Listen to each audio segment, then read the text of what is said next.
As you may or may not know, I have a little apparel company that I started when I was in university. This is one of the t-shirts for it that I'm wearing right now. I design and print all of the t-shirts at home myself, so today I thought I would take you through my screen printing toolkit and show you all the stuff that you're probably going to need if you want to do DIY screen printing at home as well. Side note, if you are interested in that, I'll leave a link down below to some more videos where I talk about my t-shirt business and my screen printing process, things like that. And make sure you subscribe as well so you can see when more design videos come out, because I tend to make one like at least every fortnight and then another video in the weeks in between. But anyway, let's hop right in and take a look at my screen printing gear. So in order to screen print, you're obviously going to need a screen first off.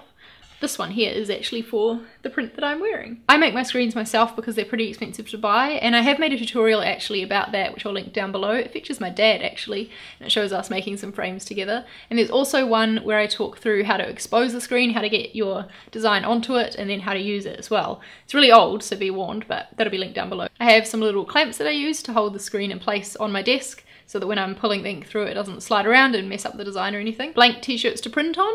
Generally, I will buy my blank t-shirts to order, so like when I get an order through my store, that's when I go and buy the blank t-shirt to print on, but I've ended up with a stack of spares somehow over the years. I don't know. The question I get asked a lot is about what brands of blank t-shirts are best to use, and I've used a lot of different ones over the years, and I haven't found one that I'm like 100% can support yet, but I'm hunting for what's going to be the best new t-shirt for my like relaunch of my store. Right now, Anvil t-shirts are looking like the winner. They're nice and soft and they seem like pretty good quality. I have lots of spare magazines, newspapers to lay on my desk so that I don't get ink all over it, and also to put inside the t-shirt so that the ink doesn't seep through onto the back and just stays on the front, if that makes sense. Squeegees for pulling the ink across the screen. I have two different sizes here.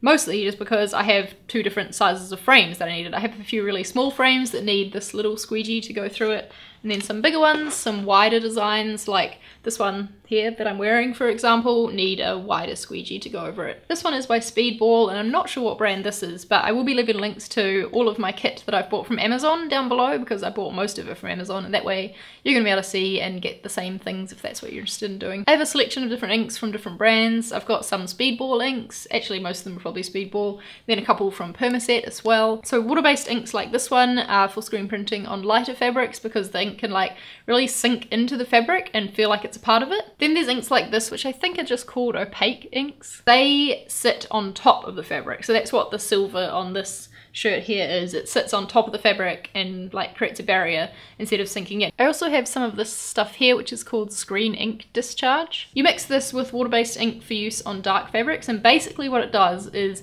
bleach the fabric underneath the ink so that then the ink will show up. It smells pretty nasty because, I mean, it is like bleaching the fabric, so there's a lot of chemicals going on there, but it does mean that you can get that softer finish that's really nice with water-based inks. I have an old spoon for scooping the inks out of the ink container and onto my screen. Little paintbrushes, and this is like a silicone tip thing for fixing up any areas in the design where the screen might not be perfect, because they are DIY homemade screens, so they sometimes do need a bit of touching up afterwards. This sheet that I put on the floor of my bathroom for my screens to sit and dry on, so that if there's any ink left on it, it's not going to get on the floor or on my bath mat or something.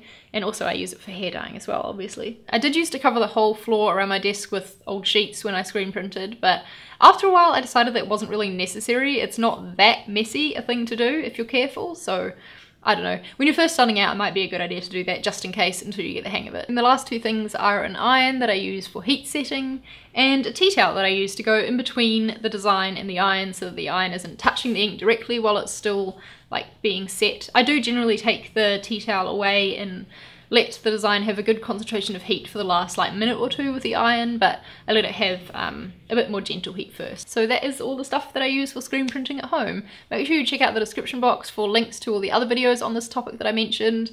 Hopefully you can tell I really love talking about screen printing. Like, it's a huge passion of mine, and I'm really proud that I was able to teach myself to do it. So if you've got any requests for future videos along these lines, then please let me know in the comments and I will add them to my list. Thanks for watching. Make sure you give it a thumbs up if you enjoyed it or just found it interesting. I don't know. Hit the subscribe button if you are new and haven't already, and I will see you next time. Bye!